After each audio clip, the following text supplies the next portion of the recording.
ED की rate उनके मकान पे उनके ऑफिस से पड़ी है, वो हमने बताया, तो इलीगल कहाँ से हो गया, ये सवाल हमारा उठता है। तो बहरहाल जो भी हो, ऐसे लोगों से, ऐसे फ्रॉड लोगों से हम डरने वाले नहीं है, डट के सामना करेंगे, जो होगा हम देख लेंगे। हम सभी मीडिया वाले एक साथ खड़े हैं और प्राइड इंडिया एक छोटी सी कंपनी है, देश की बड़ी सी बड़ी कंपनी भी आ जाए तो हम उसका मुकाबला कर सकते हैं, इतनी ताकत हम में है। गरीब आवाम के हक के लिए आवाज़ उठाए, तो आज हमारी आवाज़ को दबाने गए हुए। तो बस आप लोगों का सपोर्ट चाहिए, जो गरीब आवाम के लिए हम आवाज़ उठाए थे, वो आवाम आइए, जो फ्रॉड हुए उनके हाथ से आइए हमारे पास आके, जो अपनी तकलीफ आए बताइए, मीडिया के सामने रखिए आप। नहीं, हमने अब तक जो भी बताया, जीएचएमसी डिमोलिश की, वो हमने बताया, तो ये इलीगल कहाँ से हो गया, ये वीडियो इलीगल कहाँ से हो गया। सनवर बेग जो है हमको कमज़ोर समझ के डराने की कोशिश कर रहा है। सनवर बेग को हम ये बता दें, अभी वो नादान बच्चा है, मीडिया वालों पर कुछ इल्ज़ाम लगा रहे हैं तो सोच समझ के लगाइए। हम जो भी न्यूज़ बता, फरवरी को लोअर कोर्ट से एक ऑर्डर आया है, इंजंक्शन ऑर्डर आया है हम सभी के लिए 32 मीडिया हाउसेस पर, जिसमें प्राइड इंडिया के managing director Abdul Aleem Baig alias Sanobar ने 32 मीडिया हाउसेस पर एक इंजंक्शन ऑर्डर लिया है, जिसमें यह कहा गया है कि उनके खिलाफ कोई भी चीज़ ना बताए, ना लिखे और ना बोले। ये मीडिया की आवाज़ को दबाने की कोशिश की जा रही थी एक क्रिमिनल की तरफ से।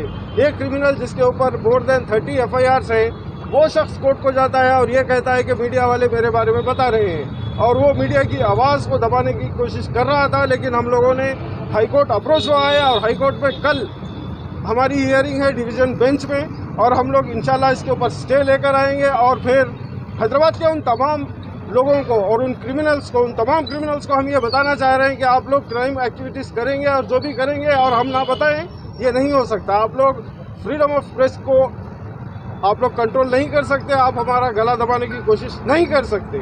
इसीलिए हम लोगों ने हाईकोर्ट अप्रोच हुआ और हम सभी लोगों को ये आगाह करना चाह रहे हैं और ये चेतावनी भी देना चाह रहे हैं कि आप लोग ऐसे ऑर्डर्स मत लाइए और मीडिया का गला दबाने की कोशिश ना करें। सच्चाई बताना। ये बता रहे थे कि 30 उनके ऊपर ऑलरेडी FIRs है जी, और इसमें मजीद कितने FIRs है, कि आप लोग इसके ताल्लुक से क्या सिटी पुलिस का तो देखिए रिसेंटली मिलेंगे क्या, ये देखिए इस तरीके से मीडिया को डराने की कोशिश कर रहा है जी। रिसेंटली जिसके ऊपर इतने FIRs इशू हो चुके हैं, ऑलरेडी इतने केसेस हैं, तो वो अभी तक भी कमी आ रहा हूँ वहाँ पे, उनके ऊपर मोर देन 32 FIRs है, रजिस्टर्ड है, जो कि कॉग्निजेबल ऑफेंसेस है। उनके ऊपर रिसेंटली ईडी रेड भी हुई इन्फोर्समेंट डायरेक्टर की तरफ से, उनके प्रॉपर्टीज़ पे, यानी जो भी उनके ऑफिसेस हैं वगैरह, वहाँ पे रेड्स हुए। और हम लोगों को ये भी इंफॉर्मेशन मिला है कि कई करोड़ ऑफ रुपीज़ का मनी लॉन्ड्रिंग भी हुआ था। उसकी रिपोर्ट हम लोग इंतज़ार कर रहे हैं, जो ईडी की रिपोर्ट है उसका इंतज़ार कर रहे हैं। लेकिन ऐसे क्रिमिनल आदमी के खिलाफ जबकि इतने सारे FIRs हैं, वो खुलेआम फिर रहा है और मीडिया को डरा रहा है, लीगल धमकी दे रहा है कोर्ट के जरिए, वो मीडिया की आवाज़ दबाना चाह रहा है। लेकिन हम ऐसा होने नहीं देंगे।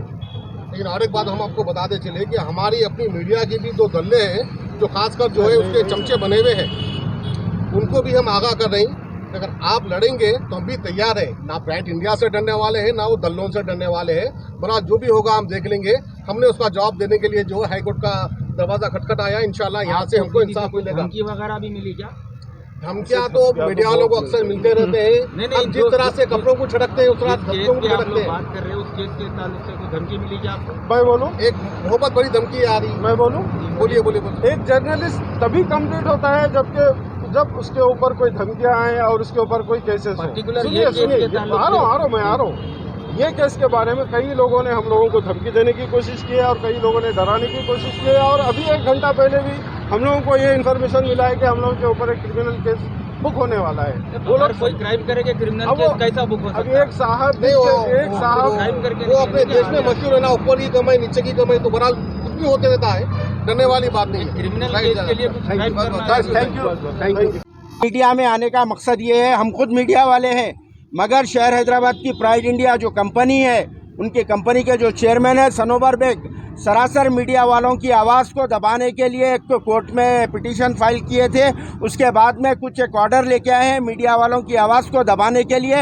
ये हिंदुस्तान की तारीख में पहली बार ऐसा हुआ है कि किसी ने मीडिया की आवाज़ को दबाने के लिए इस तरह से ऑर्डर लेके आया है। मगर हमने भी ऑनरेबल हाईकोर्ट का दरवाज़ा खटखटाया है। हमारे सीनियर काउंसिल असद हुसैन साहब के ज़रिए हाईकोर्ट में हम लोगों ने भी सिविल एक CMA फाइल किया है और हाईकोर्ट ने उसको एक्सेप्ट किया है। हम ऑनरेबल हाईकोर्ट का बहुत बहुत शुक्रिया अदा करते हैं जिन्होंने हमारी अर्ज़ी को कबूल किया है।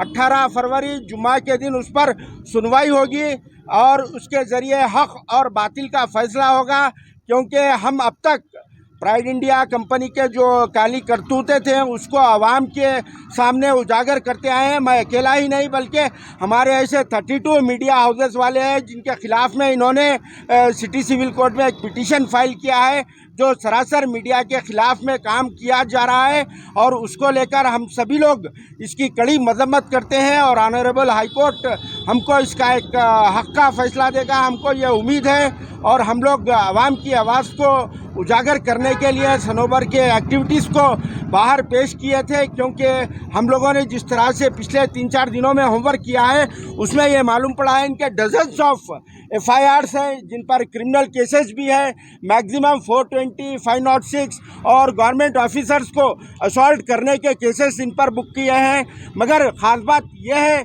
अब यानी इतने सारे FIRs रहने के बावजूद भी सनोबर बेग पर अब तक कोई कार्रवाई नहीं की गई है। काफ़ी दुख की बात है, क्योंकि अब तक वो आवाम के थाउजेंड्स और लैक्स ऑफ करोड़ रुपीस को खा चुके हैं। आप लोगों को सनोबर की एक्टिविटीज़ मालूम है, प्राइड इंडिया कंपनी किस तरह से लोगों को अब तक डुबाते आई है, मगर अब तक इनके खिलाफ में पुलिस डिपार्टमेंट की तरफ से कोई कार्रवाई नहीं की गई है। यानी डजन्स ऑफ इनके ऊपर केसेस है, मगर इनके मीडिया के ऊपर क्या ऑर्डर लेके आए हुए हैं आप लोग यहाँ पे अप्रोच होने का मतलब क्या है, किस वजह से आप लोग यहाँ पे अप्रोच हुए और सनोबर में मीडिया हाउसेस के ऊपर क्या ऑर्डर लेके आए? देखिए, उनके कोई एक आदमी है, उन्होंने थ्रू व्हाट्सएप जो है सभी को एक नोटिस सर्कुलेट किया है कि मीडिया की आवाज़ को दबाना है, उनके खिलाफ में कोई एक्टिविटीज़ नहीं बताना है। हमारा कोई पर्सनल झगड़ा नहीं है सनोबर से। हम आवाम की जो तकालीफ थी, आवाम के साथ जो धोखा किया जा रहा था, उनके अपने एक्टिविटीज़ को हम आवाम के फेवर में ही बता रहे थे कि आवाम की तकलीफ़ें क्या हो रही है, आवाम को प्राइड इंडिया कंपनी की तरफ से किस तरह की तकालीफ़ें हो रही है उसको उजागर कर रहे हैं। तो कंटिन्यूसली उन्होंने बुखलाहट का शिकार हो गए और कई मरतबे हम लोग को थ्रेट भी किया गया है और हम लोग पर झूठे केसेस डाल किया गया है और हम लोग पर झूठे केसेस डालने के धमकियाँ भी दी गई है। उसको लेकर हम लोग अब हाईकोर्ट का दरवाज़ा खटखटाए हैं ताकि हम लोग को ये इंसाफ मिल सके, और यह उम्मीद है ऑनरेबल हाईकोर्ट हमारे साथ इंसाफ करेगा। और अभी भी कुछ देर पहले उनके कोई एक रिप्रेजेंटेटिव है, उन्होंने ये कहा है कि हमारे ऊपर एक फ्रेश केस बुक किया है। तो हमारी यही एक बात है, अगर पुलिस वाले इस तरह से अगर काम करते हैं तो आइए, हम लोग ठहरे हुए हैं। अगर हम लोग झूठे हैं, हम लोग अगर फॉल्स हैं, हम लोग अगर फोर्जरी करे हैं तो हमारे ऊपर कार्रवाई करिए। मगर हुकूमत तेलंगाना और ख़ास करके सिटी पुलिस के कमिश्नर CV आनंद और दूसरे रच्चाकुंडा के पुलिस कमिश्नर महेश मुरलीधर भगवत साहब हैं और साइबराबाद के पुलिस कमिश्नर है स्टीफन रविंद्रा साहब, हम सबसे अपील करते हैं और तेलंगाना के DGP महेंदर रेड्डी साहब से अपील करते हैं कि ऐसे क्रिमिनल्स के खिलाफ में सख्त एक्शन ले, क्योंकि इन लोगों की वजह से आज आवाम को काफ़ी नुकसान हो रहा है। और हैदराबाद की आवाम अपने सौों करोड़, हज़ारों करोड़, लाखों करोड़ रुपए इनके पास स्पेंड कर चुकी है। वो एक झूठा दिलासा दिलाते हैं, झूठा एक आईना बताते हैं, उसके ज़रिए ही ये लोगों को अपना ट्रैप करते हैं। मगर उनके जो भी वेंचर्स होते हैं वो लिटिगेशन का शिकार है, जैसे कि अभी एक कुछ दूसरा इनका लेटेस्ट वेंचर शुरू होने वाला है। ऐसे कई सारे वेंचर्स हैं। इतने कम वक्फे में हम लोगों ने इतने सारे डजन्स ऑफ FIRs को कलेक्ट किया है और न जाने ऐसे कितने FIRs होंगे उस बात का तो अभी इंशाल्लाह हम लोग और 1-2-3 दिन में उस पर होमवर्क कर रहे हैं। 2-3 दिन के बाद में और आप लोग के सामने हम लोग खुलासा करेंगे। आप सभी लोगों का हम लोग शुक्रिया अदा करते हैं, आप लोगों ने अपना वक्त लिया। और एक आवाम से अपील है, जो भी प्राइड इंडिया का शिकार है, जो भी प्राइड इंडिया के विक्टिम्स हैं, आप लोग बाहर आइए, आप लोग बाहर आइए। हम लोग आप लोग के लिए अवेलेबल है। आप लोग की आवाज़ उठाने के लिए हम लोग पिछले कई टाइम से साथ दे रहे हैं। मेरे साथ सच न्यूज़ के शरफुद्दीन साहब भी है, हक मीडिया के तनवीर साहब भी है, सिटी मीडिया के शहबाज भी है और मेरे सभी भाई है, हबीब भी है। सभी भाई लोग मौजूद है, सभी लोग हक के लिए आवाज़ उठा रहे हैं। आप लोग बिला झिझक, बिना डर खौफ के आइए। ऐसे धमकियाँ तो सभी को मिलते रहेंगे, मगर हक का साथ बराबर साथ दीजिए और बराबर अपनी लीगल बैटल, जो कोर्ट से बढ़ के कोई चीज़ नहीं है, कोर्ट के आगे सभी को, कोर्ट का जो भी फैसला होता सभी को मानना पड़ता है। Thank you very much. अभी तक 32 मीडिया हाउसेस पे उन्होंने कंप्लेंट दिया है कि ये मीडिया वालों को कोर्ट के कुछ ऑर्डर्स लेके आए हैं, वो ऑर्डर्स में किस तरह की सच्चाई है नहीं मालूम, मगर एक मैटर बता रहे हैं कि इसके ज़रिए यानी कोर्ट ये कह रहा है, वो टोटली बाद में हमारे अपने काउंसिल से मालूम करे तो मालूम पड़ा है कि वो ऑर्डर टोटली मैनिपुलेट है, उसको ये बताया जा रहा है कि उनके खिलाफ में हम लोग प्रोपोगंडा कर रहे हैं। हम लोग कोई उनके खिलाफ में फॉल्स प्रोपोगंडा नहीं कर रहे, उनके जो काली करतूतें हैं वो बता रहे हैं, क्योंकि उन पर अब तक उन पर क्रिमिनल केसेस बुक है। कितने क्रिमिनल केसेस हैं और अभी तक आप अभी तक तो हम लोग को मालूम पड़े हैं कि 32 से ज्यादा जो पिछले 2-3 दिनों में होमवर्क करे हैं, इतने सारे FIRs है और कितने FIRs होंगे। और ये हम अपनी तरफ से कुछ नहीं बता रही, ये जो आ रही जो FIR और कितने बन सकते हैं? ठहरो बता